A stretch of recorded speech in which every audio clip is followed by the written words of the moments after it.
For me, hiking isn't just about seeing pretty landscapes. It has evolved into a way of seeing myself. Out here, everything that is unnecessary is stripped away. What's left is the truth. I found that the harder the hike is, the more truth is revealed, which is why I chose one of the hardest routes in America for my third long-distance hike.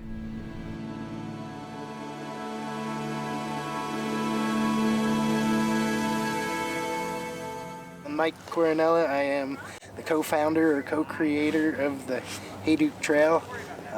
The first trip we did was 20 years ago. We went through a bunch of places that literally we couldn't find anybody who could tell us if you could get from point A to point B. So we had a lot of wiggle room involved in case we had to turn around, in case we got lost. We didn't have GPSs. We found the 7.5-minute topo maps were wrong a lot out here. They'd never been ground truthed. So anyway, so we get to Zion, and Backpacker magazine ended up doing an article about that walk, and they're like, so you're gonna make this a trail? So that's when it became the Hayduke Trail. I know even the Triple Crowners come off this and just like blown away. It's hard, you know, logistically it's very difficult. You guys are gonna deal with that. Yeah, we'll figure it out.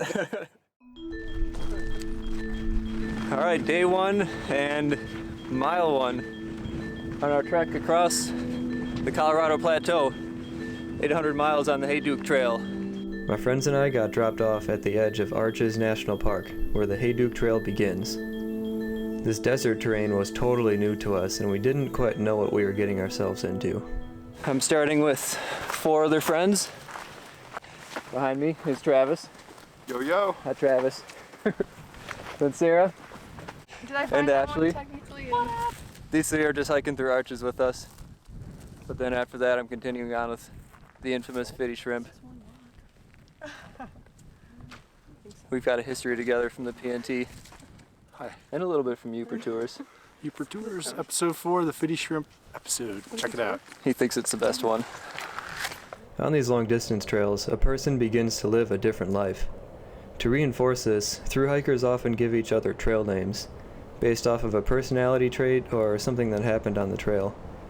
Fitty Shrimp got his name on the Appalachian Trail. Then when we hiked the Pacific Northwest Trail together, he gave me my trail name, Money Shot. If we accept these trail names, they stick with us for life. I've teetered between 1.5 and about 4 on the stoke level in preparation for this thing. But I gotta tell you, I'm at a solid 7 today. Oh, that's good. Solid 7 on the stoke meter. Yeah. So we're doing stokes this year.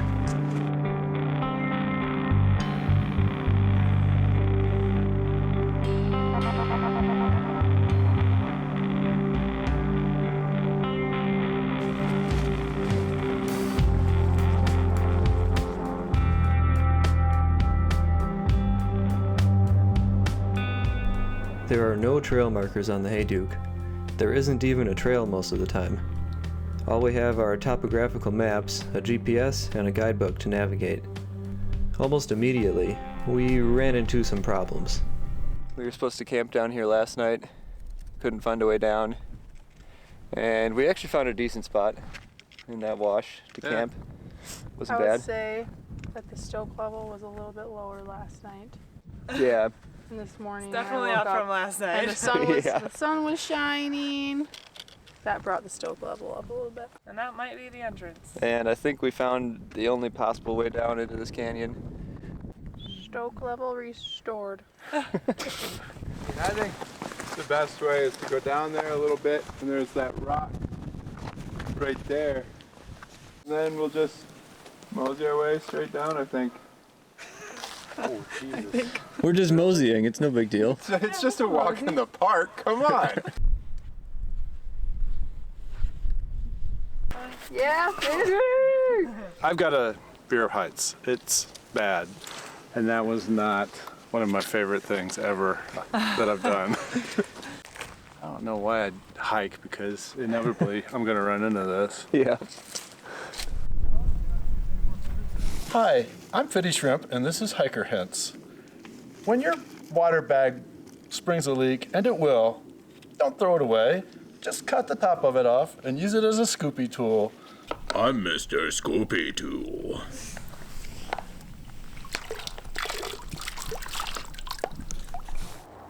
Okay, now we can do it. It's the middle of day 3 and we're done with arches. Yay! Ah! I feel like we all had to like jump up in the air. Now we got a cheeseburger and beer. Yep. That's exactly why. Unlike the Pacific Crest Trail or the Appalachian Trail, which have thousands of hikers every year, there were only about 20 hikers on the Hayduke in 2018. Usually the only time I saw them was when we were resupplying in town.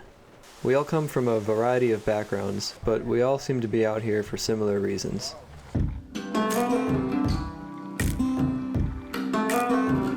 I go by the trail name number 2, which is #2. My name is Big Wave Dave, that's my trail name. Yeah, my name is Lucas. I don't have a trail name yet. I haven't done a big trail yet, so this is my first through hike of anything, so. Yeah, I got mine on the PCT this past summer because I have the ULA Ohm, and this one guy's like, oh, you're that Ohm boy, and I kind of liked it, so I took it. I was sitting at Forester Pass on the PCT and got pretty bad nose bleeding, so I just plugged my nose with toilet paper. And this old guy I met in Kennedy Meadows just saw me and was like, oh yeah, now I have a trail name for you. And I had no idea what it means. So they gave me the trail name plug and I was like, okay. I'm Sonic. Okay. I'm Peacock. I'm Beans. My trail name is Scoops. It's from the PCT last year. The gist is that I have strong feelings about Raisin Bran cereal and the arbitrariness of the scoop as a unit of measurement. And I think that when they switched from 1 scoop of raisins to 2 scoops of raisins, they probably didn't change the amount of raisins. They probably just changed the scoop size. Alright, we are on our way out of Moab. But now that our friends are gone, it's just Fiddy and I. And it's starting to feel like a real through hike. After about 3 days of road walking, we are finally going cross country. Just left the dirt road to drop down into Lockhart Canyon. Oh shit. I don't know, man. Ease it down slowly. It seems so slippery though. Alright, you're almost there. Almost on the rock. Almost on the rock. Huh? A little more. Right there. Like an inch more. There. Okay. Alright, that stuff's pretty loose. Oh, yes! See, it looks like nothing. From here it does, you're right. From up there it looks a lot worse. Yeah. There'll be places. We're just coming off of a nice long lunch break in preparation for another descent into the canyons. How's your stoke level for the canyons? Not that great, to be honest with you. Like 4. 4? Yeah. Finding a way out of these canyons is always about choosing between a bad and a worse route. There is never a good route that looks obvious and easy, but that's kind of how life is. You're never presented with the options that you would like to have. All you can do is make the best out of the options that you have. But that's kind of the point of these whole adventures in the first place, is an exploration into the unknown. That's also what we like. I think a lot of long distance hikers, just the unknown. Just walk and you don't really know what's ahead of you. It's similar in real life, maybe. It's real. It's like if you f up, you know, like you could die. Like you can run out of water, especially in the desert here. And so, yeah, the reality of it makes it definitely more intense, which is great in ways, but also can be terrifying in ways. We just screwed up really bad. After walking down this wash for basically the whole afternoon, we found out that it wasn't the right one. After we left the road, we got sucked down into a canyon that was completely the wrong canyon, and we basically just went backwards for, I don't know, 2 or 3 miles. both kind of low on water, and we don't see any water coming up for the rest of the day, basically. That's it. This could be our death march. Kind of seems like everything's going wrong, so it's really easy to go down a negative path, and then you kind of spiral downward. All that does is make it more likely that you're going to make bad decisions and make the situation even worse. So I find it helps to at least try and focus on whatever little positive things that you can find. So this is where it all went wrong. This is the pole that marks where we were supposed to leave the road to drop down into the canyon, and that was about 6 hours ago. Give me a stoke level. I'm delirious and my stoke is in the negative territory. I'm dying. Well, it wouldn't be a great story if something didn't get f***ed up along the way. We made it to this big drop off last night. We had no water left, and we camped. Just saw this morning that the water is right down there. It's so cold this morning. Yeah, it is freezing. Oh. It's down into like the low 30s, and it's windy,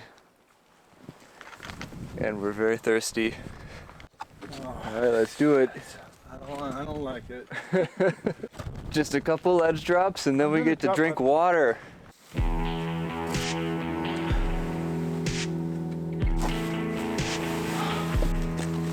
do the gargle approach. Oh. Nice. Yes.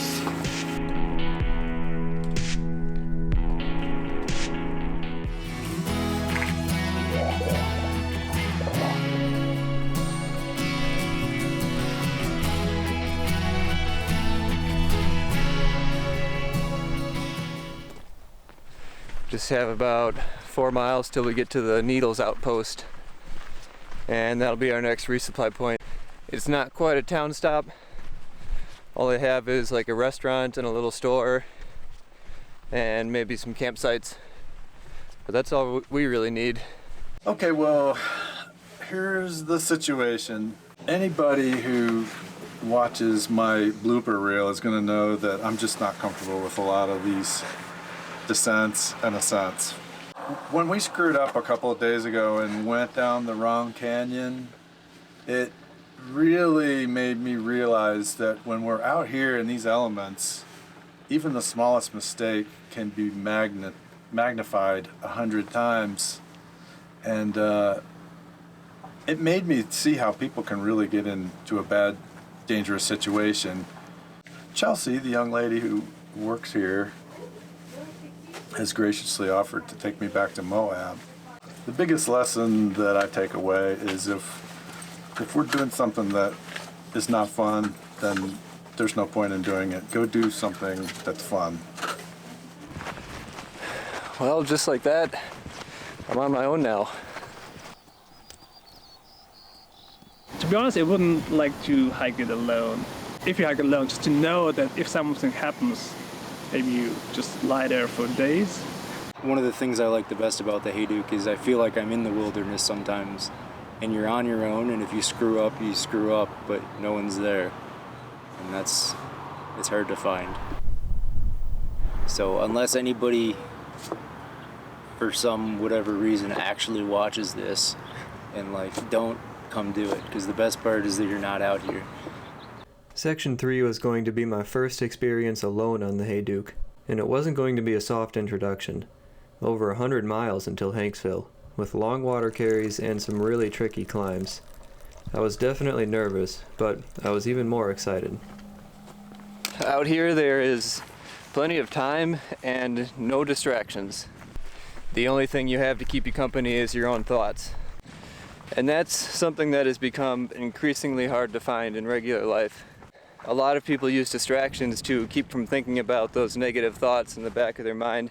But out here you have the time and the silence to actually mull those things over, and you can wrestle with them and figure them out and then put them in their place so they don't come back to haunt you later on. It's good for my mental health to take a step back from my life and hike and be disconnected from the things that I worry about any other day. The best you can hope to find out here is yourself.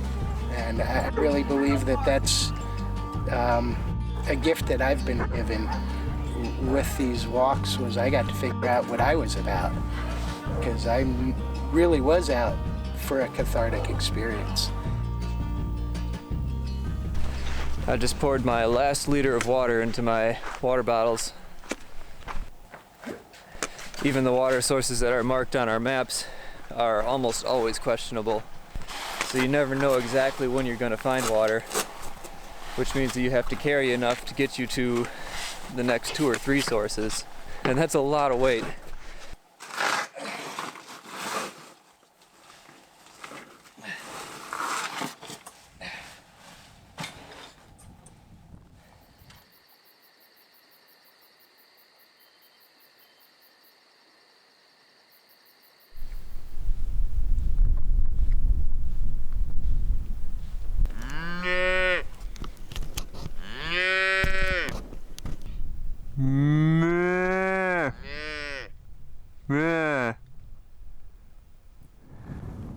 I've come to one of those places where there is only one way out of this canyon, and it's up there.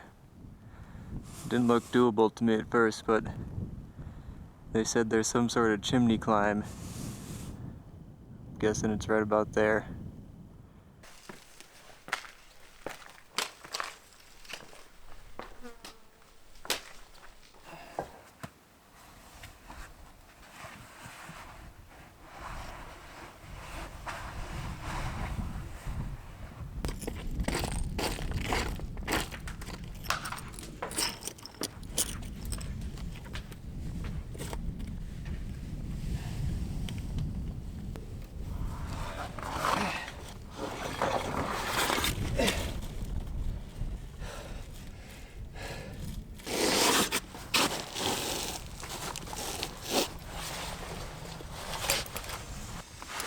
Wilderness to me represents something that we love to throw around a word about in this country and have no knowledge what it really means. That's freedom. Wilderness represents freedom, where you have the freedom to do whatever the hell you want, even if it costs you your life. And you can't do that anywhere else. It's almost the end of the day, and I am really tired. I think the miles of this whole section are starting to add up, and I'm really starting to feel it in my legs and just my energy overall. I can't really eat enough either because I'm trying to ration my food a little bit so I can stretch it out for the last couple days. But before the day's over, I want to get down into here. Then at least I can feel good about quitting for the day.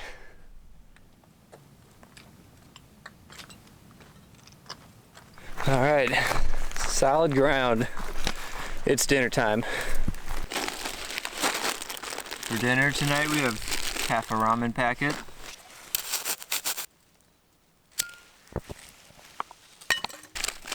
half a chicken rice packet, some pink salmon, and to top it all off, Fritos. No hiker meal is complete without Fritos.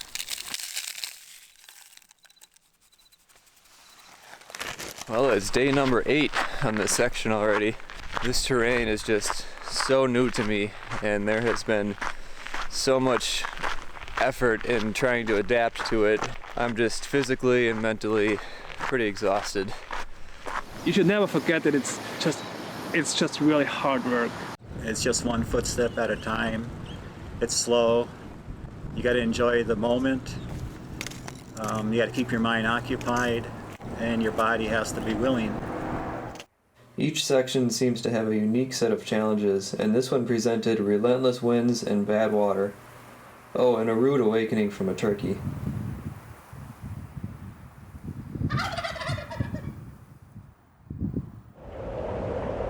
I have another 100+ mile section coming up tonight and tomorrow. I'll be going over the Henry Mountains, which I'm really looking forward to. That terrain will be a little bit more familiar to me at least. Sure feels good to be walking through trees again. I've been living around trees my whole life, and every time I go outside there are always trees.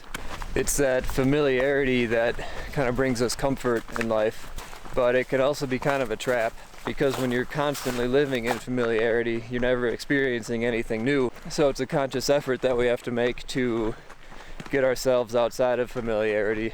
That's where all the growth happens. That was so steep, and the air is really thin, and I'm not acclimated to that yet. I think in the past couple days of trail I've gone from like 4,000 feet to it's about 11,500 feet up here. I'm gonna need a good long break.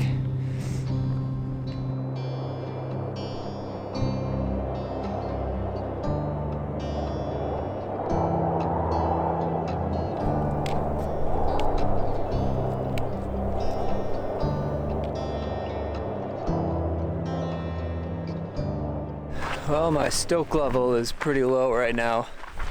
The wind is back, and it's just really annoying.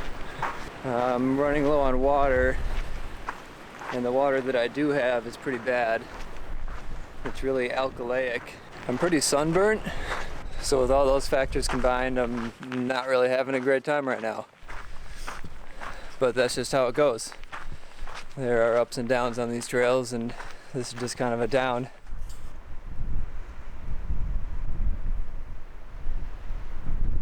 I know that I have enough water to get me through like maybe half the day, and after that I'll be out.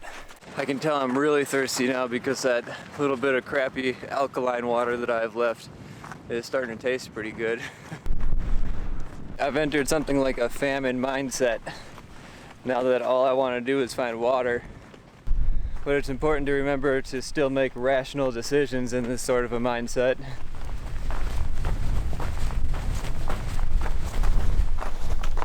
Water! Yeah! It's a dirty old cow pond, but I don't care.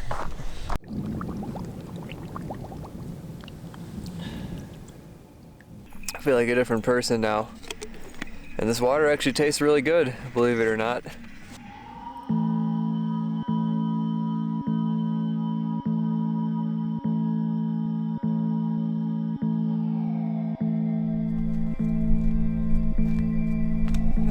Trees, huge ones.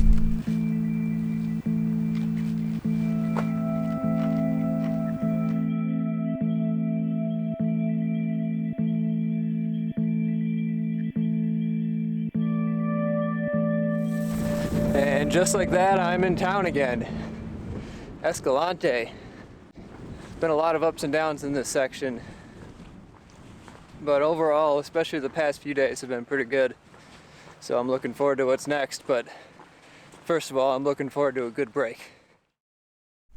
And just like that again, I was out of town. This was going to be the longest section on the whole Hayduke. I had 140 miles to get me to my next town stop in Tropic. Between that heavy fact and 8 days worth of heavy food in my backpack, I was a little bit distracted, and I went the wrong way twice, almost immediately after starting this section. The map showed the trail ending at that junction, so I assumed the trail would end. But it keeps going. Pretty good start so far. I'm just gonna eat something. Obviously, safety is important. There's no need for unnecessary risk or anything like that. But out here, there's basically one safety net. I have an SOS button on my GPS tracker. I can push that if I'm dying. And that's a pretty good safety net. That's all I really feel like I need. It makes us realize that we can do things that we didn't really think we could. But I think that is a super powerful lesson that is hard to learn anywhere else.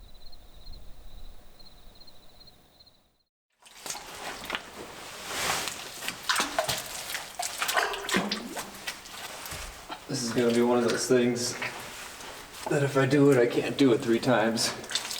So I'm taking the camera with me. So this is how I'm stuck right now. This is barely water, it's just mud. It's sloppy, slippery, cold mud. One puddle down. One more to go. Oh, two more to go. And then probably some more after that. At least they put a rope here. Holy crap. This has probably been the coolest part of the whole trail, but it's definitely the worst to walk through.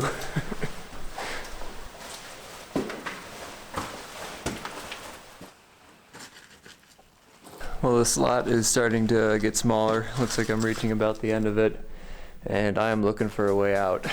There's another puddle up there, and I don't want to do that if I don't have to. I think I see a way.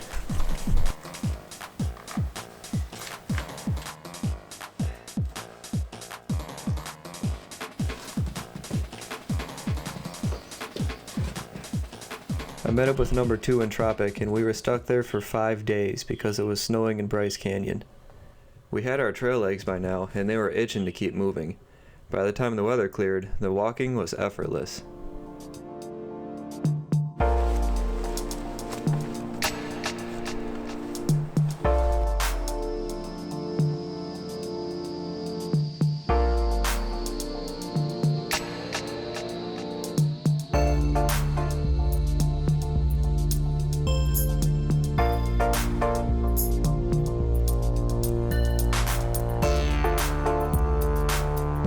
Somewhere around the halfway point on this trail, I think I finally fell into a rhythm. I think it can be reduced down to chaos and order. Everybody has a different tolerance for chaos and order. That's what makes a thru hike such a good tool for finding our rhythm, because it forces us to keep moving no matter what. So we're always fluctuating from one side to the other. But I think the important part is that we find a balance between the two, because we need both of them. Just next to the border of Utah and Arizona, there's a feature called the Wave. It's very restricted, and they have a lottery system that only gives out 10 permits per day. There must have been 50 people in the BLM office that morning, but somehow number 2 and I got picked.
Once I reached Arizona, I hopped on the Arizona Trail, and I followed that all the way to the Grand Canyon.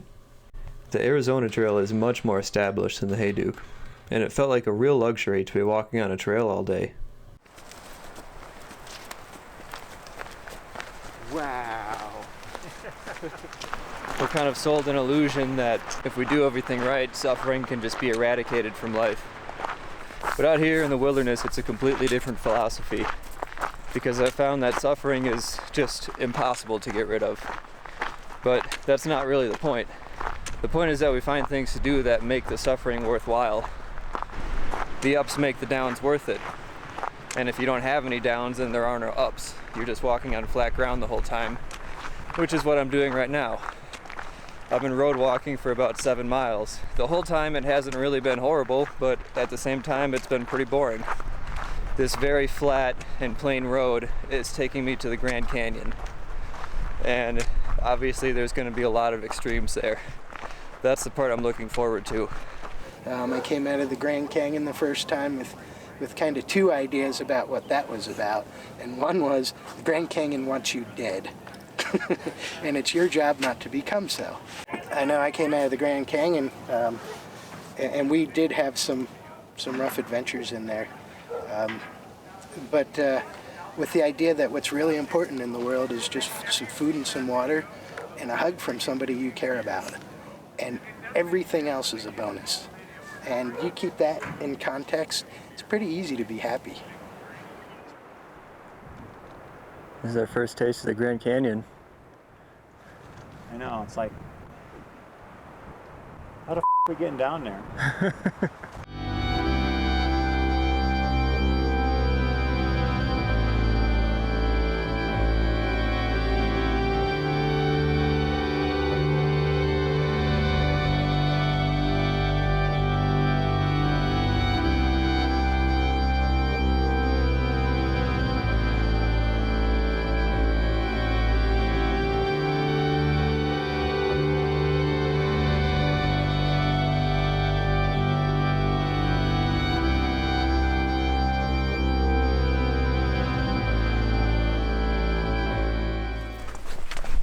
This is going to be a very long, slow, tedious, and probably dangerous descent. I have about 5,000 feet of elevation to descend before I get to the Colorado River. There's one spot on the map that mentions something about rocks like ball bearings and a 1,000-foot fall on the other side.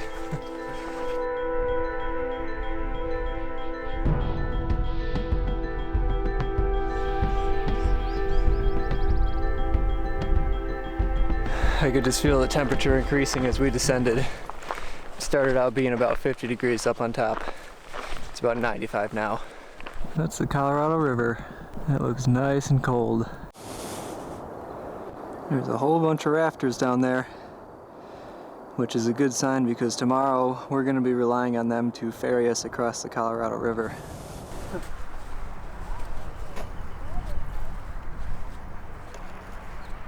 The question is, do you have cold beer? Nope. That's the question for you. Yeah, we were on a few up here. You were gonna cook a steak, really got a full boat. Wow. Yeah. They do a great job.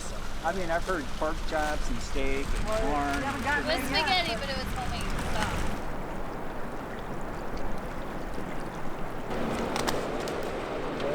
No matter how you look at it, that worked out great.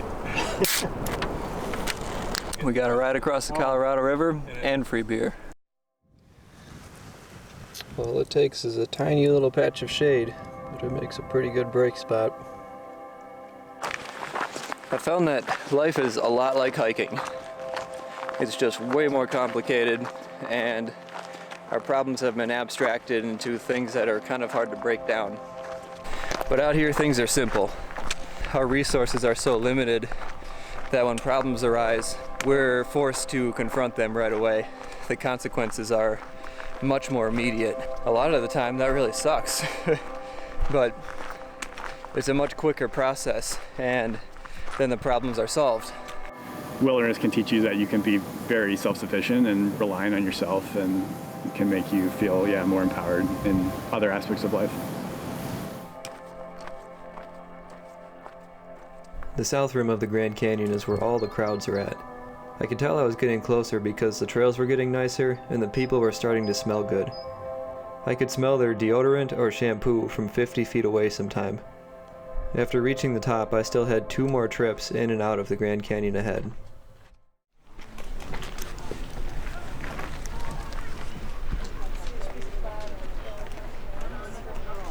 Alright, we're coming down the Bright Angel Trail, the very popular Bright Angel Trail, for our second descent into the canyon. This is a rim-to-rim hike that most people talk about when they do the Grand Canyon. Now this is trail magic if I've ever seen it. Yeah. Cookies. I don't know who does that or why. They're covered in ants, but we're gonna eat them.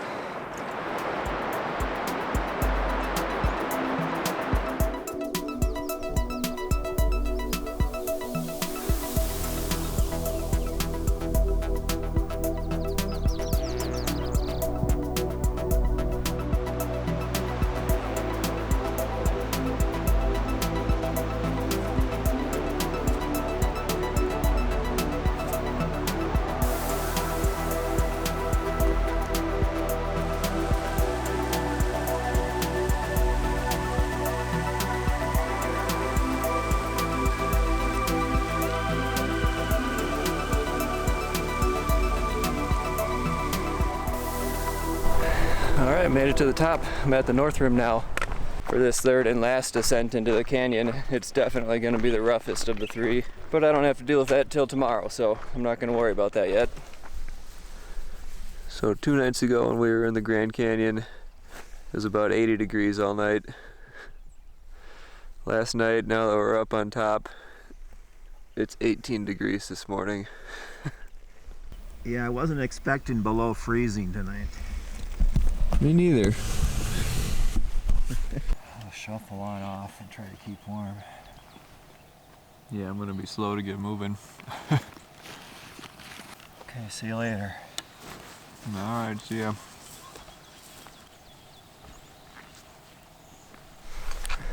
Well, today's the day that we've been anticipating for a while. This might be the hardest part of the trail. We'll see. It's a big rumor. People are saying it took them like 9 hours to go about 5 miles. So it's gonna be slow going.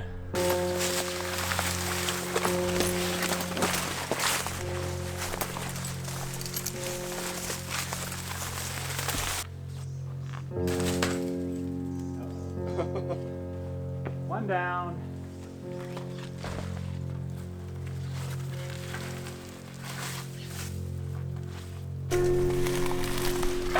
Normally the only other sign of Haydukers on the trail is their footprints. Here they left some blood. Okay, so we got a canyon inlet from the right there. It's got to be this. We're in the spot. For a backtrack to canyon and follow faint trail up scree slope and then contour along below the cliff to the ridge. You can follow. I don't. We got to get up there. This is gonna be one of those figure it out moments.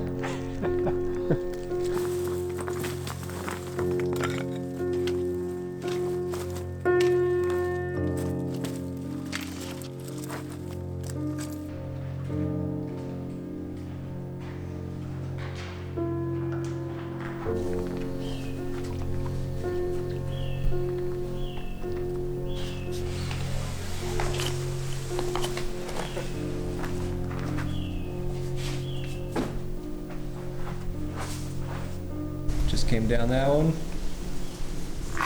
and now here's another one. They said there would be dozens of these drops. Right now we're encountering one about every 100 feet. Ah, goodbye, pack. Now you're committed. Doing it slow. Yep.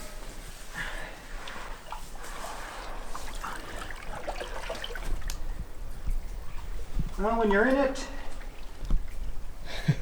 it's like crotch deep.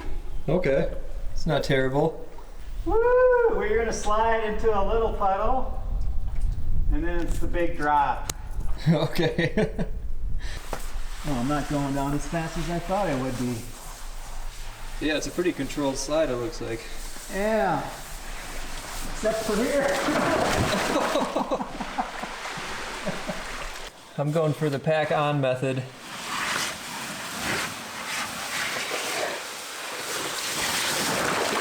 Oh.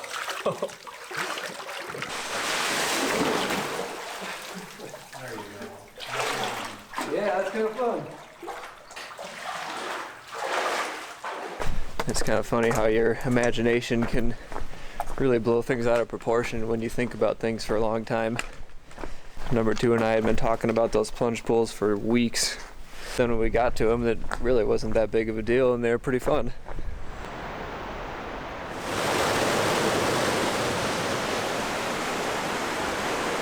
We've got no choice, we have to go down the river.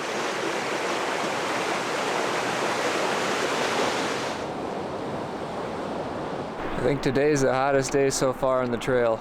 My watch says it's 112 degrees. I've seen it as high as 125 when it's just sitting in the sun.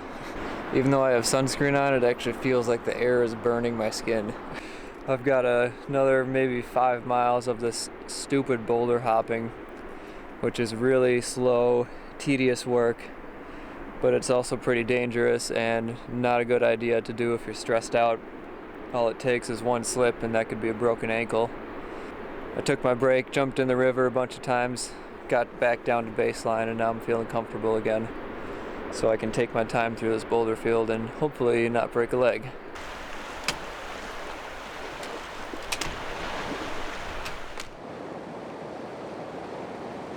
I am so happy to be walking on flat ground again. I know you'll get to experience the whole thing in less than a minute, but those 7 miles took me about 8 hours. But it's over, so I don't have to worry about it anymore. And I probably shouldn't say this, but I think that was the last of the hard parts on this trail.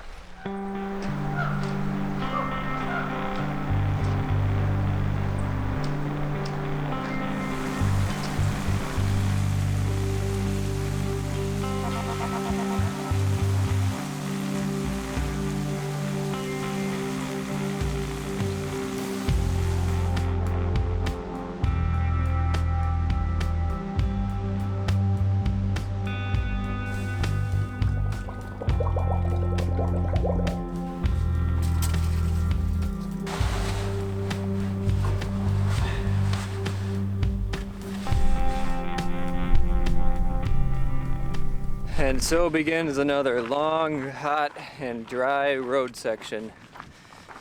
I've got about 40 miles to get me to Colorado City. Tomorrow I think I'm gonna try and do a 30-mile day.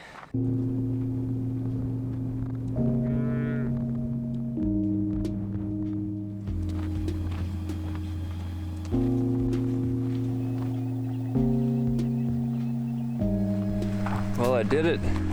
I got my 30-mile day in yesterday. Wasn't even planning on doing that when I started, but I was making pretty good progress all day. Including today and yesterday, that'll be 55 miles that I've done in 2 days, which is by far the most I've ever hiked in 2 days. And this will be my last town stop on the trail. From here, it's only a couple days until Zion, and that's it. Not sure how I feel about that yet. You create memories and they last a lifetime, and you know, what do you really remember as you get older, you know? And it's things like this that I think about all the time, is a lot of my adventures, where I've been, places I've been, people I've met, learning different cultures, how different people live. All that's important to me. The western terminus of the Hayduke was just 3 days away. I assumed it would be simple, but I should have known better than to assume that on the Hayduke. It's Tadpole and Minnow City.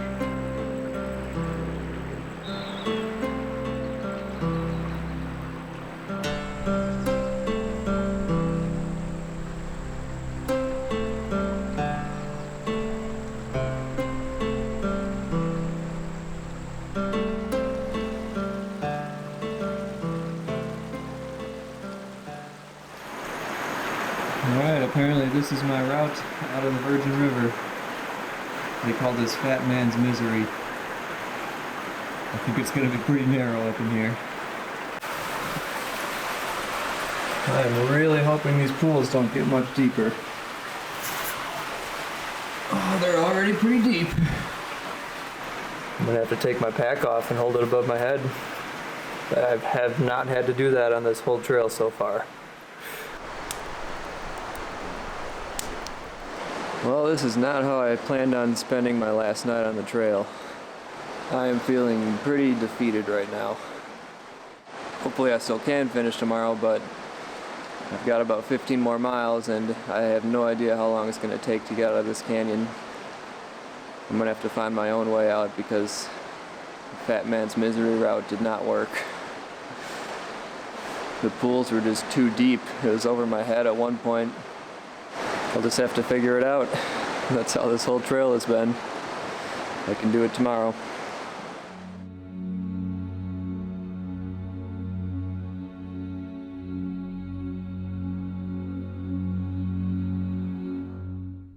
I'm an idiot.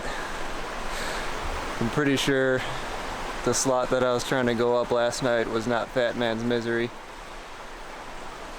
but it was like maybe 30 feet away from Fat Man's Misery. I wasn't actually supposed to go up the slide, I was just supposed to go up the hill next to it.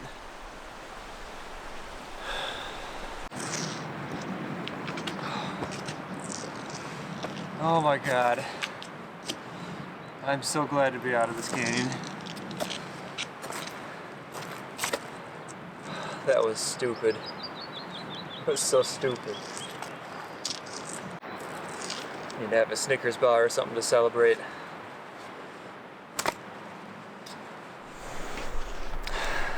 I'm still not going the right way. I just found out that I have to be on that side. This is crushing me. I haven't had this much difficulty on anything else so far. And this should be simple. I don't know why it's so hard. So right down there is the slot that I tried to take to get out yesterday. That didn't work. Right next to it is a little scree route that I just climbed up. Figured out I was on the wrong side. Had to climb all the way back down there. And this time, I'm pretty sure this one is Fat Man's Misery. At least I hope so. That's it. I'm positive this is it.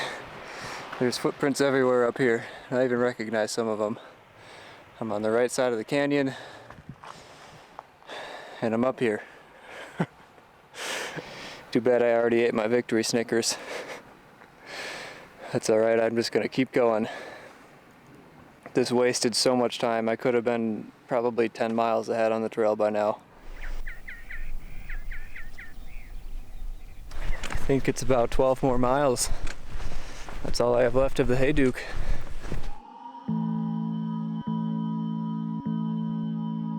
Something I've learned from talking to other hikers is that we're all out here for our own different reasons. Wherever the motivation comes from though, the goal always seems to be the same. To do something meaningful and on our own terms. For us, the wilderness provides the time and space to find that meaning, but it doesn't have to take place out here. The wilderness experience shows us exactly what matters and why we need it. These values are unique to the individual, and they lead to a meaningful life. The path will not be well defined, and you will get lost. But when the destination is meaningful, you will have the strength to keep going.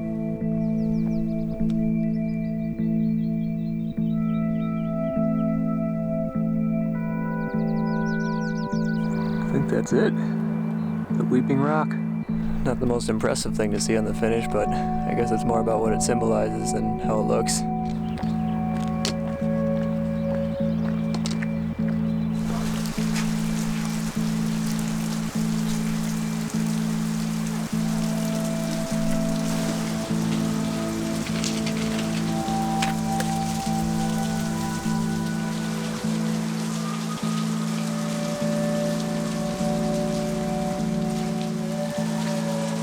That's it for now. I guess it's time to go home.